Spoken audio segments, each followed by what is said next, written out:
ஒரு டிவியை நீங்கள் ரிமோட்டில் ஆப்ரேட் பண்ணலாம், ஒரு ஃப்ரிட்ஜை நீங்கள் ரிமோட்டில் ஆப்ரேட் பண்ணலாம், உங்களோட ஏசியை ரிமோட்டில் ஆப்ரேட் பண்ணலாம், உங்களோட டோரு திறக்கிறதுக்கு நீங்கள் ரிமோட்டில் ஆப்ரேட் பண்ணலாம். நிறைய வசதிகள் வந்துருச்சு, டெக்னாலஜி அட்வான்ஸ் ஆயிடுச்சு. ஆனால் நீங்கள் ஒரு கட்சியே ரிமோட்டில் ஆப்ரேட் பண்ண பார்க்குறீங்க, நீங்கள் மக்களை ரிமோட்டில் ஆப்ரேட் பண்ண பார்க்குறீங்க. இது எப்படி நம்ம போக முடியாது, போகிறதுக்கு பயம் என்னவா இருக்கும்னு நமக்கு தெரியல.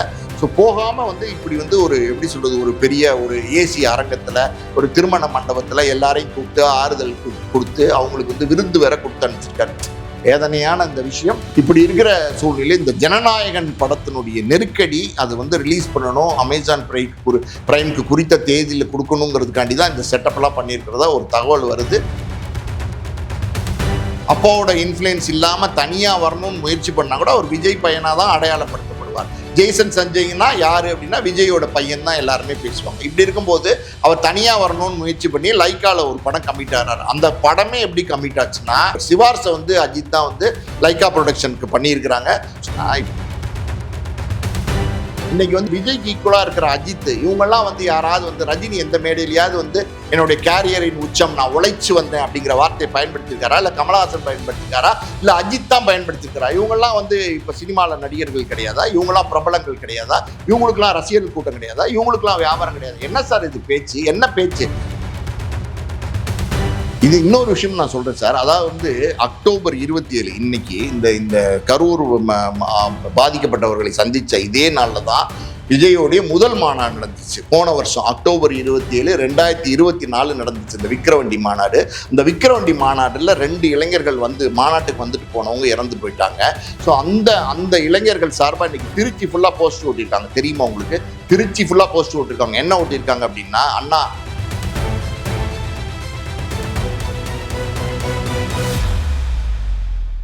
மீடியா சர்க்கிள் நேயர்களுக்கு வணக்கம். இன்றைக்கு நம்ம நேர்காணலுக்காக ஆஸ்கார் மூவிஸ் தயாரிப்பாளரும் திரைத்திறனாய்வாளருமான பாலாஜி பிரபு அவர்கள் நம்மோடு இணைந்திருக்கிறார். அவரோடு பேசலாம். வணக்கம் சார். வணக்கம். தமிழக வெற்றி கழகத்தின் தலைவர் அவர்கள் கரூர் துயர சம்பவத்துல பாதிக்கப்பட்ட மக்களை அங்க போய் சந்திக்காம மகாபலிபுரத்துல ஒரு 5 ஸ்டார் ஹோட்டல்ல வச்சு இன்னைக்கு சந்திச்சிருக்காரு. அதுதான் ஒரு பெரிய விமர்சனமா இருக்கு. இந்த சாதாரண ஒரு மனிதாபிமானம் உள்ளவர் கூட பாதிக்கப்பட்ட மக்களை நேர்ல போய் தான் சந்திப்பாங்க. ஒரு அரசியல் கட்சி தலைவராக இருக்கவர் அவர் இந்த மாதிரி பண்ணலாமா அப்படிங்கிற மாதிரியான விமர்சனங்கள் காலையில இருந்து சோசியல் மீடியால எல்லாரும் பதிவு பண்ணிட்டு இருக்காங்க. உங்களோட பார்வை என்ன?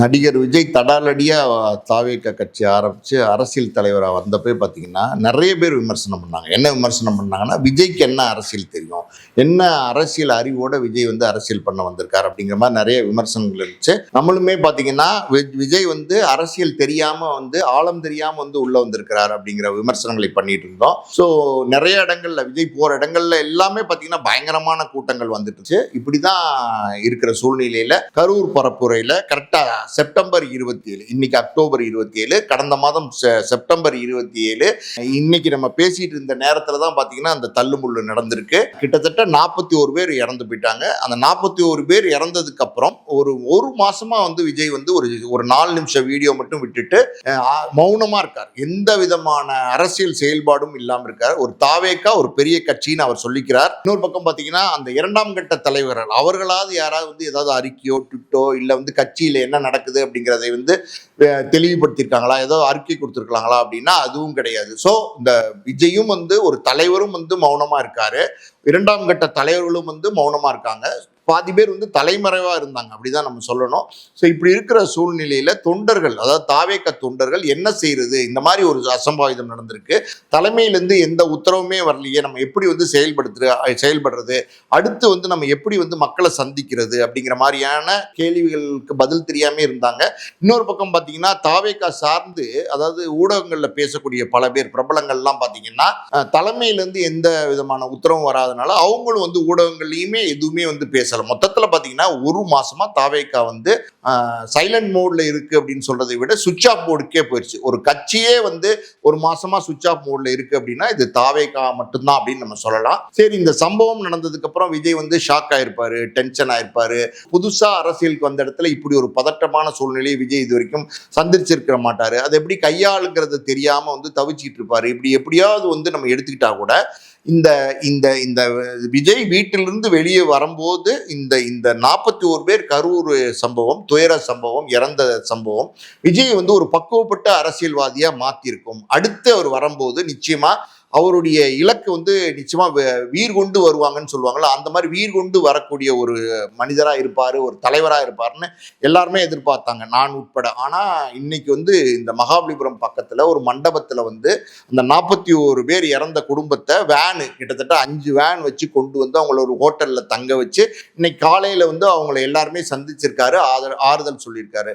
அதாவது உலகத்திலேயே வந்து சார் ஒரு இறந்தவங்க வீட்டுக்கு போய் துக்கம் கேட்கறது தான் வந்து காலங்காலமா இருக்கிற நடைமுறை. ஒருத்தவங்க ஒரு வீட்டுல இறந்து போயிட்டாங்கன்னா நீங்க போய் துக்கம் கேட்டா அவங்க திருப்பி வரப்போறது இல்லை. ஆனா நீங்க ஏன் துக்கம் கேட்க போகணும், எதுக்கு நீங்க துக்கம் கேட்க போறீங்க அப்படின்னா, உங்களுடைய எப்படி சொல்றது, உங்களுடைய நான் இருக்கேன், உங்களுக்கு நான் இருக்கேன், இந்த இந்த இழப்பு உங்க குடும்பத்துல ஏற்பட்டுருச்சு, நீங்க கவலைப்படாதீங்க, நான் இருக்கேன், நான் துணையா நிற்பேன் அப்படிங்கிறது ஒன்றும் இல்லை. அந்த துக்கம் கேட்குற இடத்துல பார்த்தீங்கன்னா அந்த துக்க வீட்டுக்காரங்களோட கையை பிடிச்சி ஒரு ஆறுதல் சொல்லுவாங்க பொதுவாக. அது காரணம் என்னன்னா, நான் ஒரு நம்பிக்கை கொடுக்கறது தான், நான் இருக்கேங்க, நீங்கள் கவலைப்படாதீங்க, நாங்கள்லாம் இருக்கோங்க, நீங்கள் கவலைப்படாதீங்கிறது தான். ஸோ இதுதான் காலங்காலமாக வழிமுறையாக இருந்துக்கிட்டு வர விஷயம். இது வரைக்கும் பார்த்தீங்கன்னா எந்த தலைவருமே வந்து இப்படி வந்து அவரோட இடத்துக்கு இறந்தவங்களை கூப்பிட்டு வந்து துக்கம் கேட்டதே இல்லை. விஜய் வந்து யோசிக்கிறாரு அப்படின்னு தெரியல, இல்லை எப்படி இப்படி யோசிக்கிறாருன்னே தெரியல. அதாவது ஒரு டிவியை நீங்கள் ரிமோட்டில் ஆப்ரேட் பண்ணலாம், ஒரு ஃப்ரிட்ஜை நீங்கள் ரிமோட்டில் ஆப்ரேட் பண்ணலாம், உங்களோட ஏசியை ரிமோட்டில் ஆப்ரேட் பண்ணலாம், உங்களோட டோர் திறக்கிறதுக்கு நீங்கள் ரிமோட்டில் ஆப்ரேட் பண்ணலாம். நிறைய வசதிகள் வந்துருச்சு, டெக்னாலஜி அட்வான்ஸ் ஆயிடுச்சு. ஆனால் நீங்கள் ஒரு கட்சியே ரிமோட்டில் ஆப்ரேட் பண்ண பார்க்குறீங்க, நீங்கள் வந்து மக்களை ரிமோட்டில் ஆப்ரேட் பண்ண பார்க்குறீங்க. இது எப்படி சாத்தியமாகும்? நீங்கள் வந்து ஒரு ஹைடெக் ஒரு ப்ரொஃபஷனல் இருப்பாங்க இல்லையா, அதாவது டை கட்டி, ஒயிட் ஷர்ட் போட்டு, கோட் ஷூட் போட்டு, கோல்டு வாட்ச் கட்டி, அதாவது அவங்களுடைய காலரில் கூட ஒரு சின்ன அழுக்கு இருக்காது, கசங்கள் இருக்காது, அந்த மாதிரி ஒரு அரசியல்வாதியா நீங்க வந்து அரசியல் பண்ணணும்னு நினைக்கிறீங்களா? என்னன்னே நமக்கு தெரியல. இது வந்து நமக்கு சுத்தமாவே புரியல. இப்படி ஒரு நடைமுறை, இப்படி ஒரு வழிமுறை இது வரைக்கும் யாருமே பின்பற்றல. இன்னைக்கு அதையும் வந்து விஜய் செஞ்சு காமிச்சார். முதல் தடவையா விஜய் வந்து அரசியலுக்கு வந்ததுக்கு அப்புறம் நிறைய ரெக்கார்ட் எல்லாம் பண்றாரு, புது புது ரெக்கார்ட்ஸ் எல்லாம் உடைச்சிட்டு வராரு. அந்த வகையில இன்னைக்கும் பாத்தீங்கன்னா அந்த துக்கம் அடைந்த குடும்பத்தை கூப்பிட்டு அவங்களுக்கு அதாவது அவங்க கிட்ட இவர் ஆறுதல் கேட்கிறாரு. எப்படி பாருங்க, இவர் ஆறுதல் சொல்றாரு, இவர் ஆறுதல் கேட்கிறாரு, எல்லாமே வந்து அங்க நடந்து ஏறி இருக்கு. இன்னைக்கு மறுபடியும் வந்து அந்த வேன் எல்லாமே கரூருக்கு கிளம்பி போயிருச்சு. அந்த சம்பவம் நடந்து அந்த துக்கம் நடந்த வீட்டில் உள்ளவங்கலாம் சார் இப்படி ஒரு சம்பவம் நடக்கும்னு எதிர்பார்த்துருக்கவே மாட்டாங்க. அந்த துக்கத்தில் இருக்கிறவங்க, வேதனையில் இருக்கிறவங்க, அவங்கெல்லாம் அந்த வேனில் கூட்டிகிட்டு வரும்போது அவங்களோட மனநிலையெல்லாம் என்னவா இருந்திருக்கும்? ஐயோ, நம்ம போன மாதம் நம்மளுடைய குடும்பத்தில் இவங்க இருந்தாங்களே, நம்ம குடும்பத்தில் நம்ம குழந்தை இருந்துச்சு, நம்ம மனைவி இருந்தாங்களே, நம்ம பையன் இருந்தானே, ஐயோ இன்னைக்கு இல்லையே, நம்ம அதாவது விஜய் வந்து நம்ம வீட்டுக்கு வந்து சந்திச்சா ஆறுதலா இருக்கும்னு நம்ம நினைச்சோமே, இப்ப நம்ம வந்து இப்படி துக்க சூழ்நிலையை வந்து விஜயை பார்க்க போறோமே. எல்லாருடைய மனிதர்களுடைய ஃபீலிங்ஸும் ஒண்ணுதான் சார். நீங்க யாரா இருந்தாலும் சரி, மனிதரோட ஃபீலிங்ஸ் வந்து ஒண்ணுதான். உலக அளவுல பாத்தீங்கன்னா ஒரு குழந்தைக்கு ஏதாவது பிரச்சனையாச்சு, ஒரு குழந்தை இறந்து போச்சுன்னா அந்த தாய் தந்தையோட ஃபீலிங்ஸ் அதே தான். ஒரு ஒரு தகப்பன் இறந்துனா அந்த மகனோட ஃபீலிங்ஸ் இதே தான். இது வந்து யூனிவர்சல் ஃபீலிங்ஸ். இது இந்த மாதிரி உணர்வுகளை கூட மதிக்காம இவ்வளவு சோஃபிஸ்டிகேஷன், அதாவது வந்து இவ்வளவு வசதியோட ஒரு வாழ்க்கையை விஜய் தேர்ந்தெடுத்திருக்காரு. அப்படின்னா அவர் நடிகராகவே இருந்துட்டு போட்டோம். அவர் நடிகராக இருக்கும்போது அவர் கேரவனில் இருக்கிறதையோ, அவர் வந்து நியூசிலாந்து, சுவிட்சர்லாந்து, ஆஸ்திரேலியா எங்கேயுமே ஹாலிடே போகிறதையோ, ரிலாக்ஸான ஒரு காஸ்ட்லியான ஒரு சொஃபிஸ்டிகேட்டட் லைஃப், 12 கோடி காரு, வாட்ச் எல்லாமே நீங்க வாழக்கூடிய ஒரு லைஃப் ஸ்டைல நீங்க இருந்தீங்கன்னா யாருமே உங்களை கேள்வி கேட்க போறது இல்லை. அரசியலுக்கு வந்துட்டு அரசியல் தலைவராக மாறினதுக்கு அப்புறம் இப்படி ஒரு லைஃப் ஸ்டைல் நீங்க தேர்ந்தெடுக்கிறீங்க. நான் இன்னமும் நான் அந்த கோபுரத்தின் உச்சத்திலேயே தான் நான் இருப்பேன், கீழே இறங்கி வர மாட்டேன், மக்களோட மக்களா நான் சேவை செய்ய மாட்டேன் அப்படிங்கிறது எப்படிப்பட்ட ஒரு மனநிலைன்னு நமக்கு தெரியல. அது பலவிதமான விமர்சனங்கள் வந்துட்டு இருக்கு விஜயை பத்தி. இன்னைக்கு இந்த நடந்த இந்த சந்திப்பை பத்தி நான் கேள்விப்பட்ட சில தகவல்லாம் ரொம்ப அதிர்ச்சியா இருக்கு. அது என்ன அப்படின்னா, அதாவது ஜனநாயகன் படம் கிட்டத்தட்ட பாத்தீங்கன்னா 450 கோடி ரூபாய் பட்ஜெட்ல படத்தை தயார் பண்ணியிருக்கிறாங்க. அந்த படத்துல விஜய் முழுக்க முழுக்க அரசியல் பேசியிருக்காரு. அவருடைய வழக்கமான கமர்ஷியல் மசாலா, ஃபைட்டு, பாட்டு, பஞ்சு டைலாக் எல்லாம் இருந்தா கூட அதுக்குள்ள அரசியல் இருக்குங்கிறது தான் உண்மை. ஸோ அப்படி இருக்கும்போது இந்த ஜனநாயகன் படத்தை ஜனவரி 9ஆம் தேதி 2026 கொண்டு வரதுக்கான எல்லா வேலைகளையும் அவங்க பண்ணிட்டு இருக்காங்க. ரிலீஸ் தேதியுமே அறிவிச்சிட்டாங்க. இந்த சூழ்நிலையில தான் இந்த கரூர் சம்பவம் நடந்துருச்சு. இப்போ நவம்பர்லேருந்து டிசம்பர்லேருந்து இந்த ப்ரொமோஷன்ஸ் எல்லாமே ஸ்டார்ட் பண்ணணும். ஸோ இன்னும் 3 மாதம் தானே இருக்குது. இந்த 3 மாதத்துக்குள்ள இந்த ப்ரொமோஷன்ஸ்லாம் பண்ணியாகணும். ஆடியோ வெளியீட்டு நடத்தணும், அதனுடைய ஃபர்ஸ்ட் சிங்கிள், செகண்ட் சிங்கிள், இந்த மாதிரி படம் சம்பந்தப்பட்ட ப்ரொமோஷன்ஸ் எல்லாம் வெளியிடணும். அதுக்கான சூழ்நிலைகள் இன்னைக்கு இல்லாமல் போச்சு கரூர் சம்பவத்துக்கு அப்புறம். இன்னொரு பக்கம் பார்த்தீங்கன்னா அமேசான் பிரைம்க்கு வந்து 125 கோடி ரூபாய்க்கு வந்து டிஜிட்டல் ரைட்ஸ் வித்திருக்காங்க. ஜனநாயகனுடைய டிஜிட்டல் ரைட்ஸை வித்திருக்காங்க. அமேசான் பிரைம் வந்து பார்த்தீங்கன்னா கால்குலேட் பண்ணி தான் வாங்குவாங்க. இந்த வருஷத்துக்கு இந்த படம்னா அந்த ஆல்ரெடி அந்த படம் அந்த தேதியில் ரிலீஸ் ஆகிறதுக்கு உத்தரவாதம் கொடுத்தாதான் அவங்க பேசின பணத்தை கொடுப்பாங்க. ஸோ அப்படியே அமேசான் பிரைம்காரன் என்ன சொல்கிறான் அப்படின்னா, ஜனவரி 9ஆம் தேதி 2026 படம் குறித்த தேதியில் ரிலீஸ் ஆகலைன்னா எனக்கு படமே வேணாம் அப்படின்னா.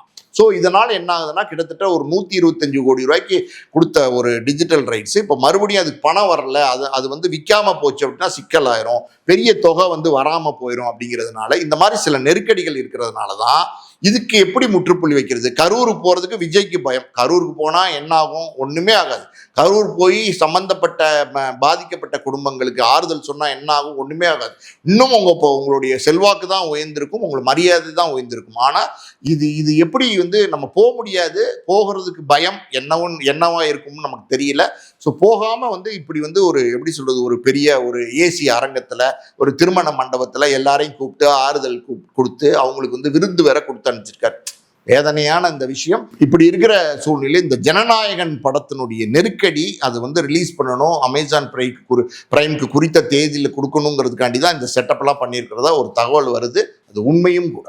சார், நீங்கள் வந்து விஜய் வந்து ஒரு அரசியல் தலைவனாக இருக்கிறதுக்கு தான் தகுதி இல்லாதவராக இருக்கிறார் அப்படின்னா, ஒரு குடும்ப தலைவனாக இருக்கிறதுக்கு கூட தகுதி இல்லாதவனாக இருக்கிறாருன்னு தான் நான் பார்க்குறேன். காரணம் என்ன அப்படின்னா, இப்போ அவருடைய பையன் ஜெய்சன் சஞ்சய் இருக்காரு. அவர் வந்து இப்போ அப்பாவோட இல்லை, விஜயோட இல்லை, நீலாங்கரை வீட்டில் ஜெய்சன் சஞ்சய் அப்பாவோட கூட இல்லை. அவர் மனைவி குழந்தைகள் இல்லைங்கிறத நம்ம முன்னாடியே பேசியிருக்கோம். அவர் வந்து பார்த்தீங்கன்னா நம்ம அண்ணா நகர் பக்கம் ஏதோ ஒரு ஃப்ளாட்டில் தான் அவர் தனியாக இருக்காரு. ஸோ இப்படி இருக்கிற சூழ்நிலையில் அவருக்கு நடிக்கிறதுக்கு விருப்பம் இல்லை. அவருக்கு வந்து இயக்குனர் ஆகணும்னு விருப்பம். அவங்க தாத்தா S.A. சந்திரசேகர் மாதிரி நான் ஒரு இயக்குனர் ஆகணும் அப்படின்றது தான் அவரோட விருப்பமாக இருக்குது. ஸோ அப்படி இருக்கும்போது ஒரு பெரிய நடிகரை வச்சு ஒரு படம் பண்ணணும்னு ஆசைப்படுறாரு. அதுக்கான முயற்சிகளையும் எடுக்கிறாரு. அந்த முயற்சிகள் எடுக்கும்போது பார்த்தீங்கன்னா அவருக்கு நிறைய தடைகள், பிரபல நடிகருடைய மகனாக இருந்தால் கூட தனியாக வந்து முயற்சிகள் எடுக்கும்போது பல தடைகள் இருக்குது. ஏன்னா அதாவது அப்பாவோட சப்போர்ட் வந்து ஜெய்சன் சஞ்சய்க்கு இல்லை. அதாவது விஜய் வந்து அந்த சப்போர்ட்டை கொடுக்கறதுக்கு மறுக்கிறார். ஏன் மறுக்கிறார்னு நமக்கு தெரியல. அதனால பாத்தீங்கன்னா அந்த முயற்சி ஏதோ அவர்கள் வந்து அவருடைய இன்ஃப்ளூயன்ஸ் இல்லாம தனியா வந்து வரணும்னு நினைக்கிறார். அவருடைய பையன் தாராளமா தனியா வரதை பத்தி பிரச்சனை கிடையாது. ஆனா ஒரு தகப்பனோட கடமைன்னு ஒண்ணு இருக்குல்ல, இப்ப ஜெய்சன் சஞ்சய் அப்பாவோட இன்ஃப்ளூயன்ஸ் இல்லாம தனியா வரணும்னு முயற்சி பண்ணா கூட அவர் விஜய் பையனா தான் அடையாளப்படுத்தப்படுவார். ஜெய்சன் சஞ்சய்னா யாரு அப்படின்னா விஜயோட பையன் தான் எல்லாருமே பேசுவாங்க. இப்படி இருக்கும்போது அவர் தனியா வரணும்னு முயற்சி பண்ணி லைக்கால ஒரு படம் கமிட் ஆனார். அந்த படமே எப்படி கமிட் ஆச்சுன்னா, சிவார்ஸை வந்து அஜித் தான் வந்து லைக்கா ப்ரொடக்ஷனுக்கு பண்ணியிருக்கிறாங்க. ஸோ அந்த சிவார்ஸின் பேர்ல தான் வந்து பார்த்தீங்கன்னா விஜய் பையனுக்கு அந்த வாய்ப்பே கிடைச்சிருக்கு. ஸோ இப்போ வந்து லைக்காவை பொறுத்த வரைக்கும் பார்த்தீங்கன்னா லால் சலாம்லேருந்து இந்தியன் 2லேருந்து வேட்டையன்லேருந்து விடாமுயற்சியிலேருந்து அவங்க எடுத்த எல்லா படங்களுமே பெரிய தோல்வி படங்களாக ஆனதுனால பெரிய எப்படி சொல்றது, பொருளாதார நெருக்கடி வந்து லைக்காக்கு இருக்கு. இன்னைக்கு இருக்கிற சூழ்நிலையில இந்த படத்தை முடிக்கிறது, ஜெய்சன் சஞ்சய் படத்தை வந்து ஆரம்பிச்சிட்டாங்க, ஷூட்டிங்கும் பாதி முடிஞ்சிருச்சு. ஆனா மீதி படத்தை முடிக்கிறதுக்கு பெரிய பணம் தேவைப்படுது. அந்த பணம் இன்னைக்கு லைக்கா கிட்ட இல்லைங்கிற சூழ்நிலையில அந்த படம் வந்து கொஞ்சம் கொஞ்சமா நகர்ந்து போகுது. அதாவது வந்து ஒரு 4 நாள் ஷூட் பண்றது, 2 நாள் ஷூட் பண்றது, இப்படி கொஞ்சம் கொஞ்சமா நகர்ந்து போயிட்டு இருக்கு. ஸோ இது வந்து ஜெய்சன் சஞ்சய் வந்து ஒரு பெரிய பிரபல நடிகருடைய பையன். அவங்க அப்பா நினைச்சா என்ன வேணா செஞ்சு கொடுக்கலாம். அவங்க அப்பா, அதாவது வந்து நீங்க சொல்றீங்க, அதாவது வந்து அப்பாவுடைய இன்ஃப்ளூயன்ஸ் இல்லாம தனியா பண்ணணும்னு நினைக்கிறாரா அப்படின்னா நினைக்கலாம், நல்ல விஷயம் தான், தப்பே கிடையாது. ஆனா ஒரு பையன் வந்து தனியா பண்ணி இப்ப படம் பண்ணணும்னு நினைக்கும் போது அதுல ஏகப்பட்ட போராட்டங்களை சந்திக்கிறார், ஏகப்பட்ட பிரச்சனைகள் இருக்கு. அந்த படம் வந்து ஒரு ஃபைனான்சியல் நெருக்கடியில வந்து ரொம்ப நீண்ட காலமா அந்த படம் தயாரிப்புல இருக்கு. அப்படின்னும் போது விஜய் ஒரு தகப்பனா அந்த பையனுக்கு உதவி செய்யலாம்ல. ஒரு தகப்பனுடைய கடமை இருக்கு சார். ஒரு பையனை வந்து செட்டில் பண்ணி பையனை வந்து ஒரு ஆளாக்கி விடுறது ஒரு தகப்பனுடைய கடமை. இந்த தகப்பனுடைய கடமையை வந்து விஜயோட அப்பா S.A. சந்திரசேகர் செஞ்சார்ல. விஜய் நடிக்கணும்னு ஆசைப்பட்டப்ப விஜயோட அப்பா வந்து தைரியமா படம் எடுத்தாரு. நாளைய தீர்ப்புங்கிற படம் எடுத்தாரு. கிட்டத்தட்ட பாத்தீங்கன்னா 85 லட்சம் 33 வருஷத்துக்கு முன்னாடியே நஷ்டமாச்சு. ஒரு வீடியே வித்தாரு. அதுக்கப்புறம் என்ன பண்ணலாம் அப்படின்னு பிளான் பண்ணி விஜயகாந்தோட காம்பினேஷன் பண்ணி செந்தூர பாண்டி எடுத்தாரு. அதுக்கப்புறம் மறுபடியும் எப்படி அடுத்த இடத்துக்கு கொண்டு வரலாம் அப்படின்னு சொல்லி ரசிகன் எடுத்தாரு, தேவா எடுத்தாரு. இன்னும் ஆரம்பத்துல வந்து விஜய் வச்சு படம் எடுத்த எல்லா தயாரிப்பாளர்களையும் வந்து சந்திரசேகர் தான் முடிவு பண்ணாரு, சந்திரசேகர் தான் இயக்குனரை தேர்வு பண்ணாரு, சந்திரசேகர் தான் கதை கேட்டாரு, எல்லாமே சந்திரசேகர் தான் பண்ணாரு. எது வரைக்கும் காதலுக்கு மரியாதை, துப்பாக்கி, கில்லி, இந்த கத்தி வரைக்கும் சந்திரசேகர் தான் முடிவு பண்ணாரு. அதுக்கப்புறம் வந்து விஜய் வந்து தன்னிச்சையா செயல்பட ஆரம்பிச்சிட்டாரு. அப்பாவே வேண்டாம் அப்படின்னு ஒதுக்கி அப்பாவே சந்திக்கிறதே கிடையாது, அப்பாவே பேசுறது இல்லை, அது தனிக்கதை. ஆனா ஒரு தகப்பனா S.A. சந்திரசேகர் விஜய்க்கு வந்து அவருடைய கடமையை செஞ்சார்ல. இதே மாதிரி சினிமா துறையில நம்ம நிறைய உதாரணங்கள் சொல்லலாம். ஒரு உதாரணத்துக்கு சொல்லணும் அப்படின்னா, பிரசாந்தினுடைய மிகப்பெரிய வளர்ச்சிக்கு அவருடைய தகப்பனார் தியாகராஜன் தான் முக்கிய காரணம். இப்ப சமீபத்தில் பிரசாந்துக்கு பெரிய லெவல்ல படங்கள் இல்லாட்ட கூட அந்த கண் அது இதுன்னு ஏதோ ஒரு படத்தை வந்து தியாகராஜன் தொடர்ந்து தயாரிப்பு பண்ணிக்கிட்டே தான் இருக்காரு. அவர் பையனை வச்சு இயக்கம் பண்றாரு. அவர் பையனை எப்படியாவது மறுபடியும் லைம் லைட் கொண்டு வரணும்னு நினைக்கிறாரு. ஸோ பிரசாந்த் இன்னைக்கு ஒரு ஆலமரமா வளர்ந்து இவ்வளவு பெரிய நடிகரா எல்லாராலையும் பார்க்கப்படுகிறார் அப்படின்னா தியாகராஜன் ஒரு முக்கிய காரணம். இதே மாதிரி நீங்க பாத்தீங்கன்னா தனுஷ் இருக்காரு, தனுஷ் செல்வராகவன் ரெண்டு பேரும் பார்த்தீங்கன்னா துள்ளுவதோ இளமைன்னு ஒரு படம் அதை எடுக்கிறாங்க. அந்த காலகட்டத்தில் கஸ்தூரி ராஜா பெரிய கடனாளியா இருக்காரு, மிகப்பெரிய கடனாளியா இருக்காரு. இந்த படத்தை வந்து எடுத்தா இது ஒருவேளை ஓடாம போச்சுன்னா பெரிய சிக்கலாயிரும்ன்றதை தெரிஞ்சே மேலும் கடன் வாங்கி பசங்களுக்காண்டி ரெண்டு பேரையும் முன்னுக்கு கொண்டு வரக்காண்டி ஒருத்தரை வந்து தனுஷை வந்து நடிகராகவும் இன்னொருத்தரை இயக்குனராகவும் கொண்டு வந்து அந்த படத்துல வெற்றி கண்டார். அதுக்கப்புறம் காதல் கொண்டேன், அதுக்கப்புறம் அவங்க கேரியர் வந்து அவங்களே பார்த்துக்க ஆரம்பிச்சிட்டாங்க. இதே மாதிரி பாத்தீங்கன்னா நம்ம சிம்பு இருக்காரு, சிம்புவோடைய எத்தனையோ படங்களுக்கு வந்து டி ராஜேந்திரனுடைய பக்கபலமா டி ராஜேந்தர் இருந்திருக்காரு. சிம்புவோடைய படங்கள் ஏதாவது ஒரு படங்கள் அந்த தயாரிப்பாளரால் ரிலீஸ் பண்ண முடியல அப்படின்னா அந்த படத்தை வந்து சிம்பு சினியார்ட்ஸ் அப்படின்னு சொல்லி டி ராஜேந்தரே வாங்கி வந்து தமிழ்நாடு ஃபுல்லா ரிலீஸ் பண்ணுவார். இந்த மாதிரி சப்போர்ட் பண்ணியிருக்காரு. சிவகுமார் எடுத்துக்கிட்டீங்கன்னா கூட சூர்யா ஒரு பக்கம் மணிரத்னம் அப்படி இப்படின்னு போயிட்டாரு, இன்னொரு பக்கம் கார்த்தி நடிக்க ஆசைப்படும் போது கார்த்தியோடைய நண்பர் தான் ஞானவேல் ராஜா, அவரை கூப்பிட்டு இந்த படத்தை நீங்க தயாரிங்க அப்படின்னு சொல்லி இவரே பேக்கப் பண்ணி பருத்தி வீரன் படம் எடுத்தாங்க. அந்த படத்துக்கு அப்புறம் தான் அவருக்கு வாழ்க்கை கிடைச்சு. விஷால் இதே மாதிரி தான், அவருடைய அப்பா G.K. ரெட்டி நிறைய படங்கள் பண்ணார். ஸோ மொத்தத்துல ஒரு பையன் முன்னுக்கு வரணும் அப்படின்னா எல்லாருமே சினிமா துறையில் இருக்கிற எல்லாருமே வந்து பல விதத்துல வந்து அவங்க பையனுக்கு சப்போர்ட் பண்ணியிருக்காங்க. இது வந்து சினிமா துறைன்னு இல்லை சார், எல்லா துறையிலையுமே பார்த்தீங்கன்னா ஒரு தகப்பனா இருக்கிறவன் அவருடைய பையன் ஆசைப்படுறாரு அப்படின்னா அது என்ன பண்ண முடியுமோ அதை பண்ண வைப்பாங்க. இப்போ கஷ்டப்பட்டு ஒரு மெடிக்கல் படிக்க வைப்பாங்க, கஷ்டப்பட்டு ஒரு இன்ஜினியரிங் படிக்க வைப்பாங்க. அந்த கஷ்டத்தில் அவங்க படிக்க வச்சது அவங்க டிகிரி வாங்கினதுக்கப்புறம் அவங்க வளர்ந்துப்பாங்க. ஸோ இது தகப்பனோட கடமை.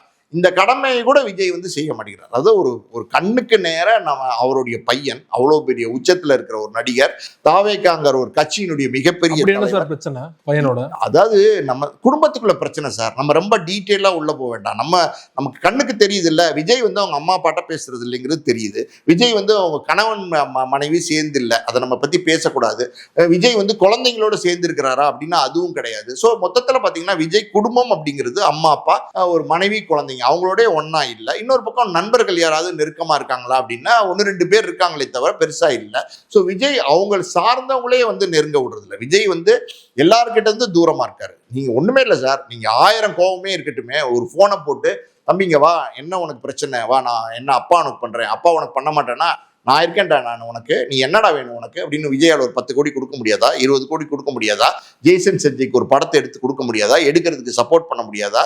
அது செய்யறதுக்கு மனசு இல்லை அப்படின்னு தான் நம்ம பார்க்கணும். செய்யறார் அப்படிங்கிறத விட செய்யறதுக்கு மனசு இல்லைன்னு தான் பார்க்கணும். ஸோ ஜேசன் சந்தை வந்து எப்படியாவது படத்தை எடுத்து நம்மளே வாழ்க்கையில முன்னுக்கு வந்துடணும் பெரும் போராட்டத்துக்கு உள்ள இருக்கார். இது ஒரு பக்கம் இருக்கட்டும்.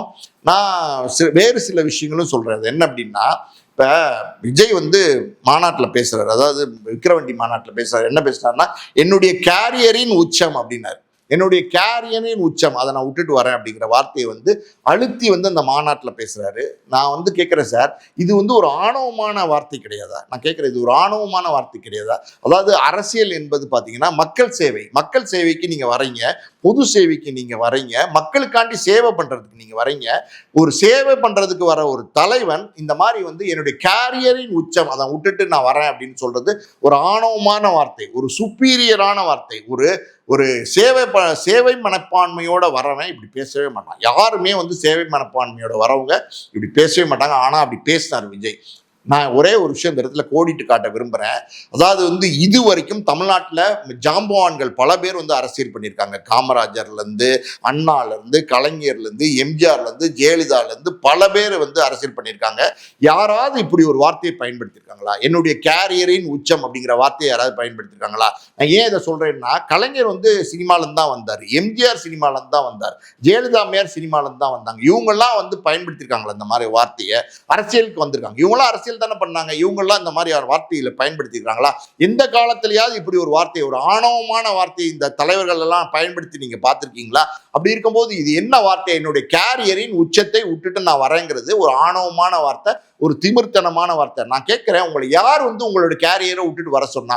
உங்களுக்கு நீங்க ஒரு சினிமா நடிகரா இருக்கிறீங்க, 275 கோடி ரூபாய் இன்னைக்கு உங்களுக்கு சம்பளம் கொடுக்குறாங்க, டாப் ஸ்டாரா இருக்கிறீங்க. அதை விட்டுட்டு நீங்க எதுக்கு அரசியலுக்கு வரீங்க? உங்களை யார் வர சொன்னா? யாராவது அரசியலுக்கு வாங்க விஜய், வாங்க விஜய்னு யாராவது கூப்பிட்டாங்களா? யாருமே கூப்பிடலையே.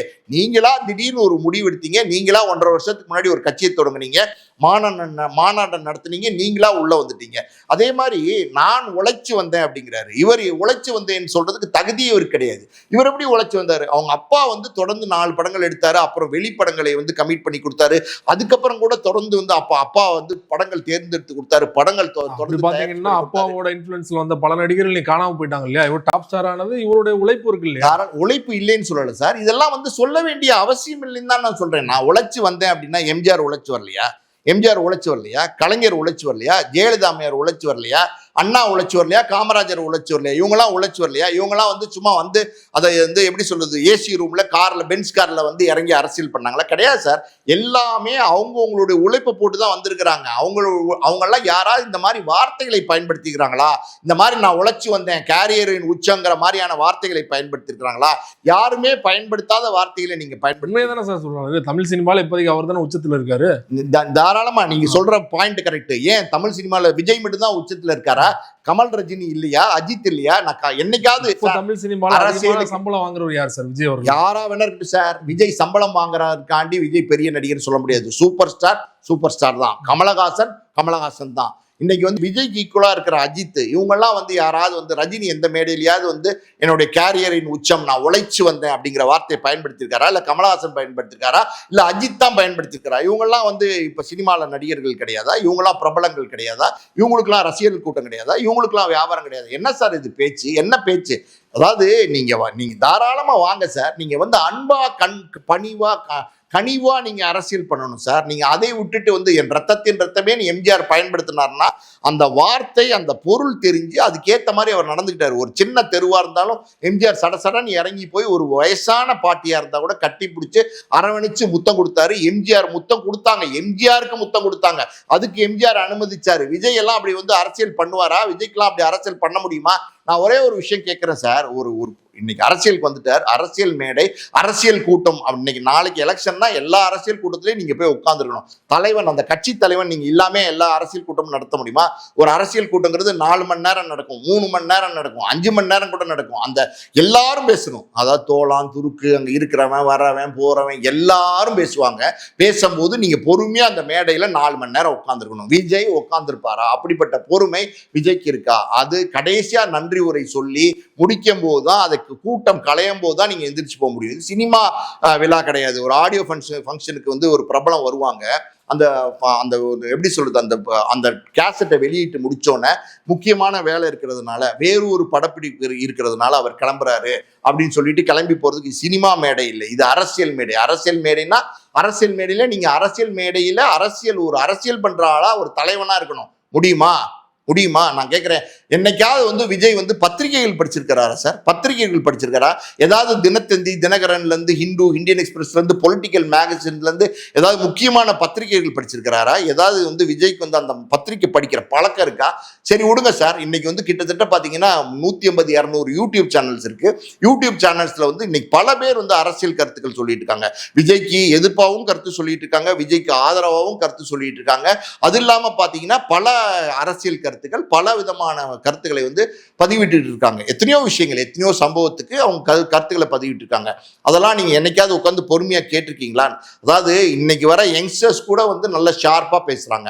அந்த மாதிரி விஷயங்களை நீங்க வந்து கருத்துக்களை நீங்க கேட்டிருக்கீங்களா? இதுவும் கிடையாது. சரி, ஊடகங்களை வந்து சந்திக்கிறதுக்கு தைரியம் இருக்கா உங்களுக்கு? ஒரு 10 பத்திரிகையாளர்களுக்கு முன்னாடி உட்கார்ந்து அவங்க கேட்கிற கேள்விக்கு உங்களால பதில் சொல்ல முடியுமா? அவங்கள நீங்க ஊடகங்களை எதிர்கொள்ள முடியுமா?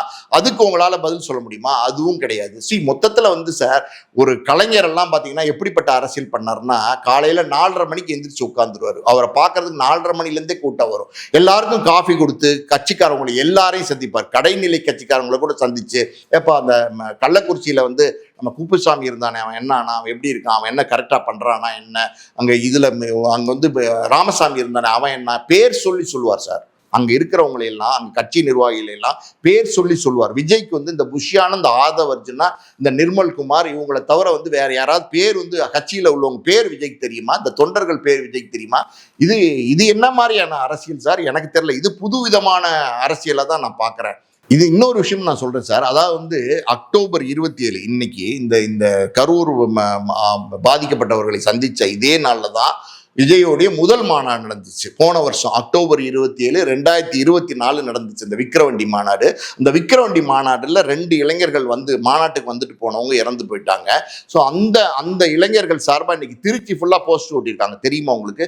திருச்சி ஃபுல்லா போஸ்ட் ஓட்டிருக்காங்க. என்ன ஓட்டியிருக்காங்க அப்படின்னா, அண்ணா நாங்க வந்து கிட்டத்தட்ட 15-20 வருஷம் உங்களுக்காண்டி தானே இருந்தோம், உங்களுக்காண்டி தானே உழைச்சோம், உங்க ரசிகர் மன்றத்தில் தானே இருந்தோம், உங்களுக்கு தானே வந்து கட்சி பண்ண வந்தோம், எங்களை நீங்க இன்னைக்கு கண்டுக்காம விட்டுட்டீங்களே அண்ணா. அண்ணா நாங்க வந்து இன்னைக்கு இறந்து 1 வருஷம் ஆச்சு, நாங்க இறந்து 1 வருஷம் ஆச்சுன்னு உங்களுக்கு தெரியுமா அண்ணா? எங்க குடும்பம்லாம் அனாதையா நிக்குது அண்ணா, நான் இறந்ததுக்கு அப்புறம் எங்க குடும்பம்லாம் எப்படி தவிக்குது, இந்த வேதனைகள்லாம் உங்களுக்கு தெரியுமா அண்ணா அப்படின்னு இறந்தவங்க வந்து சொல்ற மாதிரியே வந்து போஸ்ட் அடிச்சிருக்காங்க. விஜய்க்கு இது தெரியுமா? போன மாநாட்டில் இதே தேதியில் நடந்தது, 2 பேர் இறந்து போனாங்க அப்படிங்கிறது விஜய்க்கு தெரியுமா? அவங்களுக்கு விஜய் ஆறுதல் கொடுத்தார். சரி, நான் கேட்குறேன், கரூரில் உள்ள 41 பேருக்கு வந்து நீங்கள் இழப்பீடு கொடுத்துருக்கிறீங்க. உங்கள் மாநாட்டுக்கு வந்து உங்கள் கட்சி தொண்டர்கள் 2 பேர் இறந்தாங்களே விக்கிரவண்டி மாநாட்டில், அவங்களுக்கு நீங்கள் ஏதாவது இழப்பீடு கொடுத்தீங்களா? அவங்க வீட்டுக்கு போனீங்களா, பார்த்தீங்களா? மதுரை மாநாடு நடத்தும் போது ஒரு 6 பேர் இறந்துருக்காங்களே, ஒரு கரண்ட் ஷாக், அதாவது வந்து ஒரு வினைல் வைக்கிறதுக்காண்டி கம்பத்தில் ஏறின ஒரு பையன் ஸ்ரீபெல்லிபுத்தூரில் பார்த்தீங்கன்னா கரண்ட் ஷாக் அடித்து இறந்து போயிட்டார். அந்த 6 பேருக்கு நீங்க ஏதாவது அனுதாபம் சொல்லியிருக்கீங்களா?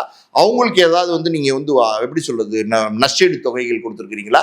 அவங்களுக்கு ஏதாவது நீங்க ஆறுதல் சொல்லியிருக்கீங்களா? சார் மொத்தத்துல வந்து சார் விஜய் வந்து அரசியலுக்கு எனக்கு தெரிஞ்சு ஃபிட்டே இல்லை சார். நான் என்ன எதிர்பார்த்தேன் அப்படின்னா, இந்த கரூர் சம்பவத்துக்கு அப்புறம் விஜய் வந்து நிச்சயமா வந்து தெளிவு பெற்று ஒரு பக்குவம் அடைந்து நிச்சயமா வேறு விதமான அரசியல் பண்ண ஆரம்பிப்பாரு.